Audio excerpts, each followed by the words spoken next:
500 करोड़ का बजट, लेकिन स्कूल आज भी जर्जर। 5000 स्कूल मौत के मुहाने पर फिर भी मरम्मत अधूरी।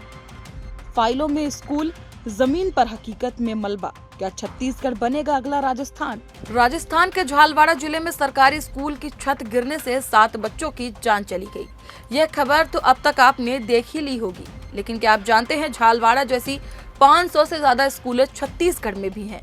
लेकिन जरा सोचिए, राजस्थान की घटना क्या पहली घटना है या आखिरी? क्योंकि ऐसी स्थिति तो आपके प्रदेश में भी हो सकती है।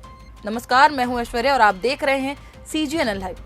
मध्य प्रदेश से छत्तीसगढ़ को अलग हुए 25 साल हो गए, लेकिन छत्तीसगढ़ की शिक्षा व्यवस्था आज भी बुनियादी सुविधाओं के संकट से जूझ रही है।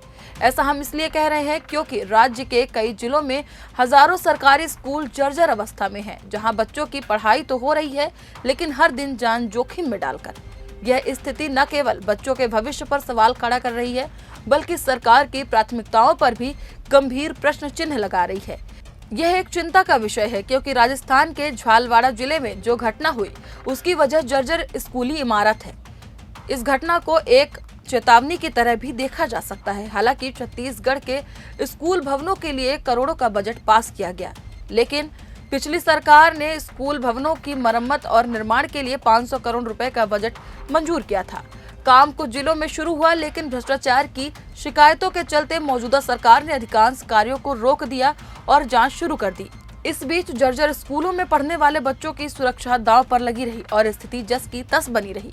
जर्जर स्कूल भवनों में बस्तर संभाग में हालात सबसे अधिक खराब हैं। बस्तर संभाग के 7 जिलों में कुल 1542 स्कूल जर्जर अवस्था में हैं। इनमें बस्तर जिला सबसे आगे है, जहां 546 स्कूल भवन जर्जर हो चुके हैं। इनमें 354 प्राथमिक शाला, 141 माध्यमिक शाला, 5 हाई स्कूल और 6 हायर सेकेंडरी स्कूल शामिल हैं।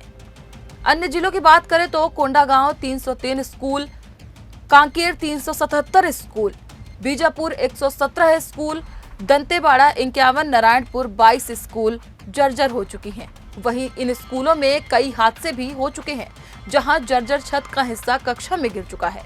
बच्चे अभी भी पानी टपकते कमरों में पढ़ाई करने को मजबूर हैं।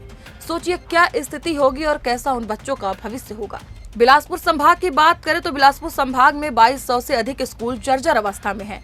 यहाँ कोरबा और रायगढ़ जैसे जिलों में स्थिति और भी चिंताजनक है। कोरबा में 645 स्कूल जर्जर अवस्था में हैं, वहीं 8 भवन विहीन हैं। रायगढ़ में 424 स्कूल जर्जर अवस्था में हैं।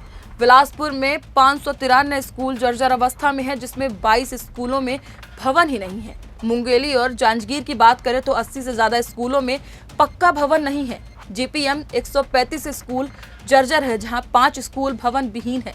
सक्ती में 117 जर्जर स्कूल है। कई स्कूलों की छत टपक रही है और कई का प्लास्टर गिर रहा है और फर्श पर पानी भरा हुआ है। इस वजह से बच्चों की छुट्टी कर दी जाती है। राजनांदगांव जिले में 531 स्कूल जर्जर स्थिति में हैं। इसमें 70 से 80 स्कूलों को तुरंत मरम्मत की जरूरत है, लेकिन बजट की स्वीकृति अब तक नहीं मिल पाई है। बलौद में 2 पुराने स्कूल 13 महीने पहले आंधी तूफान में क्षतिग्रस्त हो गए थे, लेकिन आज तक मरम्मत के लिए राशि नहीं मिली। बेमेतरा में भी स्थिति समान है। यहाँ आत्मानंद हिंदी मीडियम और एक पुराने बेसिक स्कूल के लिए 1,70,00,000 रुपए की मांग की गई थी, लेकिन आज तक वह राशि नहीं मिली है। आदिवासी अंचलों की स्थिति इससे भी बदतर है। यहाँ की स्थिति सबसे अधिक भयावह है। कवर्धा और बैगा आदिवासी बहुल्य क्षेत्रों में शिक्षा व्यवस्था केवल दिखावटी है। यहाँ स्कूल भवनों की हालत इतनी खराब है कि पढ़ाई पंचायत भवनों, सामाजिक केंद्रों और खुले मैदान में हो रही है। सुरक्षा और बुनियादी सुविधाओं का अभाव देखने को मिलता है। वहीं प्रदेश भर के माता पिता और छात्र सरकार से उम्मीद लगाए बैठे हैं कि स्कूलों की हालत सुधरेगी, लेकिन जांच और फाइलों में फंसे प्रस्तावों के बीच स्थिति जस की तस बनी हुई है।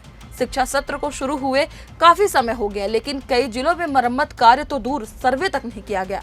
अब आप खुद सोचिए, जो घटना राजस्थान में हुई, क्या वह छत्तीसगढ़ में नहीं हो सकती? क्योंकि जर्जर स्कूलों की कमी तो यहाँ भी नहीं है, लेकिन अगर किसी भी तरह की घटना यहाँ होती है तो शासन प्रशासन क्या जवाब देगा? जब तक इन सवालों के जवाब नहीं मिलते, तब तक राजस्थान में हुई घटना को दुर्घटना नहीं माना जा सकता। यह चेतावनी है उस व्यवस्था के लिए जो बच्चों की सुरक्षा पर समझौता कर रही है। आज के लिए फिलहाल इतना ही।